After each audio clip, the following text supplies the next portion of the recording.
500 രൂപ നോട്ടുകൾ അസാധുവാകുമോ? രാജ്യം ഈ വർഷാരംഭം മുതൽ ഗൗരവകരമായ ഇക്കാര്യം ചർച്ച ചെയ്തുകൊണ്ടിരിക്കുകയാണ്. നിലവിൽ വിപണിയിലുള്ള 500 രൂപയുടെ നോട്ടുകൾ നിയമപരമായി തന്നെ തുടരുമെന്ന് തന്നെ ആദ്യമേ വ്യക്തമാക്കട്ടെ.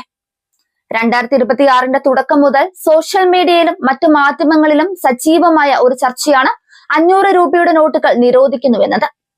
2026 മാർച്ച് മാസത്തോടു കൂടി ATMകളിൽ നിന്ന് 500 രൂപ നോട്ടുകൾ ലഭിക്കില്ലെന്നും ഈ നോട്ടുകൾ അസാധുവാകുമെന്നും വ്യാപകമായി പ്രചരണങ്ങൾ നടക്കുന്നുണ്ട്. എന്നാൽ കേന്ദ്ര സർക്കാരോ റിസർവ് ബാങ്കോ ഇത്തരത്തിൽ ഔദ്യോഗികമായ ഒരു അറിയിപ്പും നൽകിയിട്ടില്ല എന്നതാണ് വസ്തുത. നിലവിൽ വിപണിയിലുള്ള 500 രൂപയുടെ നോട്ടുകൾ നിയമപരമായി തന്നെ തുടരും.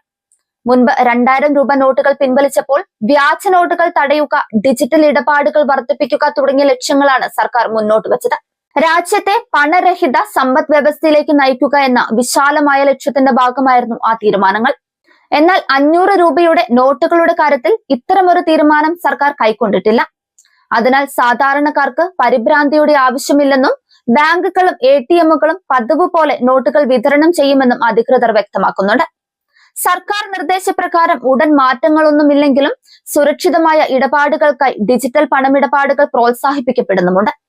ദൈനംദിന ആവശ്യങ്ങൾക്കായി UPI, ഡെബിറ്റ്, ക്രെഡിറ്റ് കാർഡുകൾ, മൊബൈൽ വാലറ്റുകൾ എന്നിവ ഉപയോഗിക്കുന്നത് കൂടുതൽ സൗകര്യപ്രദമാണ്.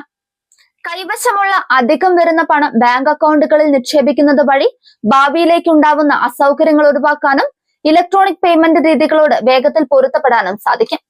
ചുരുക്കത്തിൽ രാജ്യത്തെ സാധാരണക്കാർക്ക് കടകളിലും ബാങ്കുകളിലും മറ്റ് ബിസിനസ് ഇടപാടുകളിലും 500 രൂപയുടെ നോട്ടുകൾ യാതൊരു തടസ്സവുമില്ലാതെ തുടർന്നും ഉപയോഗിക്കാം.